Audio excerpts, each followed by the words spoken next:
Hi guys, Max Wright here, and I wanted to dig a little bit deeper into this article. The heading is "Take it from a recovering Bitcoin remittance startup guy. Bitcoin doesn't actually make remittances cheaper." And I wanted to talk about this. This is something I've been talking about for a long time, and there's some people in the comments here who are definitely down the right path. So someone says, "I see why you would want to eliminate Bitcoin from this process to make it streamlined for users, but the real magic happens when we eliminate fiat from the process." And this person's absolutely nailed it, but there's obviously some pretty significant barriers to that. It's not an easy task. But what's he talking about here? Well, first of all, let's go back to the article. What the article explains is that it's the bridging. It's from fiat to Bitcoin, and then from Bitcoin back to fiat is where the vast majority of the costs are. So you have let's say a Filipino working in Canada, and they have to get Canadian dollars. So they earn Canadian dollars. They want to send something back to their family so that they can buy groceries. They earn Canadian dollars. They have to, with their Canadian dollars, buy Bitcoin. With their Bitcoin, they can send it back for free. And then the people on the other end have to turn the Bitcoin into the Filipino peso. Now, the vast majority of the costs occur from the Canadian dollar to the Bitcoin and from the Bitcoin to the Filipino peso. The transfer is very inexpensive. So that's contrary to like the Western Union scenario, where you maybe the bridge of the currencies is not that big a deal. You just go straight from Canadian dollars to Filipino pesos, but the cost is in the transfer using those services. So the article refers to this as the first and last mile, right? It's just the transfer is very easy, but once the person has the Bitcoin in Philippines, how do they get the Bitcoins from into Filipino peso? That's where all of the costs are incurred, and of course the first mile as well. So, thank God this is finally being spoken about and people really understand this, because it seems like it's been blasphemous to mention this on the Bitcoin subreddit. So it's good that we're talking about this. How can this actually be solved? And this is something that people really need to get their head around here, is that the magic of cryptocurrency can only be fulfilled when there's the first mile, that's bridging from fiat to crypto.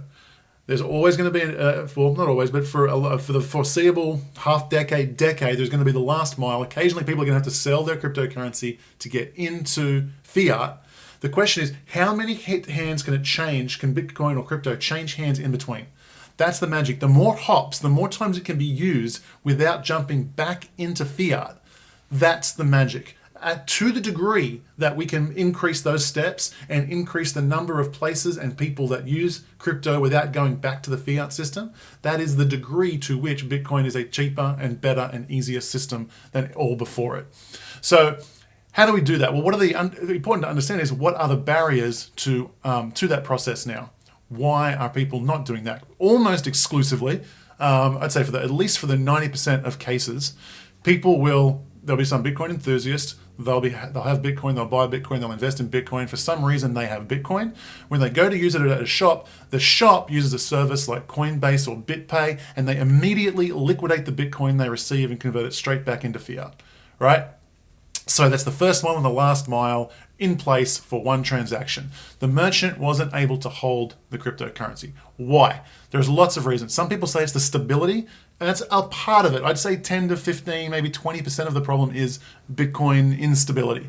But really, it doesn't matter. Even if it's just as stable as, say, the US dollar or the euro or whatever, it's still not even the whole case. People still wouldn't use it because their accounting systems and all of their other metrics and all the other things that they do are in their local currency, their US dollars. They think in terms of those prices. It's easy for them to understand, rather of $200 compared to 0.00134 Bitcoin. So being able to hold the money in the currency that they're familiar with, that's easy for their tax perspective, that's easy for their accounting perspective, and that's no fluctuation whatsoever. Being stable is not sufficient. No fluctuation whatsoever with regards to their local currency, because sometimes their margins are 2, 3, 4, 5, 6%. And so if you're just a small fluctuation, you can't hold a foreign currency for even weeks, couple of weeks, because those currencies, even if they fluctuate a little bit, that can eradicate your margins. It's a risk that people are not wanting to take. Very few people want to be a currency speculator on top of their normal business operations. It's very important to understand that the magic of crypto and the widespread use of it, I don't believe will occur until we solve this problem. Now, there's a few different ways to solve it. How can we peg a cryptocurrency like Bitcoin to a domestic foreign currency? Well, one company has put their hand up and tried to solve the solution. Tried to create a solution, and that is Coinapult out of Panama, and they have a locks feature. And what that is, you can send them your Bitcoin and lock it to US dollars or euros and some even commodities like gold and silver. And what that means is it doesn't matter the price of gold of Bitcoin if it goes up or down. If you send them $100 worth of Bitcoin and lock it, the price can go up and down. You'll still get $100 worth of Bitcoin back. Challenges with that. First is there's a fee associated to it, and Coinapult are a business and making money, and God bless them, and they're trying to solve the problem in this way. The challenges with that for me is the biggest problem is it completely undermines the value of the blockchain. You're exposed to counterparty risk. The way they hedge it is actually have US dollars sitting in a bank account, which means that if the bank collapses, then your money is going to get lost. You have to give up your private keys to your Bitcoin to Coinapult. You no longer have master of your own currency. You are exposed to counterparty risk, you're exposed to banking failure, you're exposed to systemic risk in the entire economic system, and it completely undermines the entire vision of Satoshi about empowering people to own and control their own money without any third parties. All right, so it solves one problem but creates 10 more. So is it possible to solve this problem without creating many more and keeping the private keys in the hands of the user, even though their cryptocurrency is pegged to a fiat currency like a US dollar or a euro or anything else? And I believe the answer is yes. I think the answer is going to come from the world of smart chains. So I know one company already, one that I've been following for a long time, I'm quite close to, BitShares, has actually done that.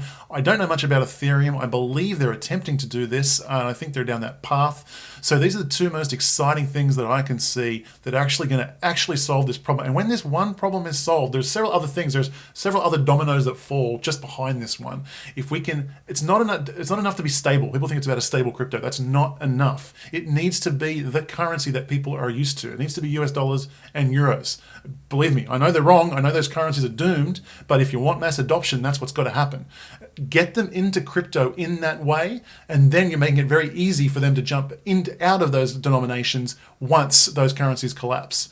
So keep an eye on BitShares, keep an eye on Ethereum. That's going to be very exciting space, and BitShares is releasing something. They've had the proof of concept for over a year now. They're releasing BitShares 2 kind of this week, and you're going to see some really exciting things. The people who manage to bridge that gap between Bitcoin and BitShares and solve that problem, they're going to make a lot of money, and they're going to be the ones who are responsible for making Bitcoin and cryptocurrency just explode in the mainstream. So keep an eye on that, and I'll speak to you soon.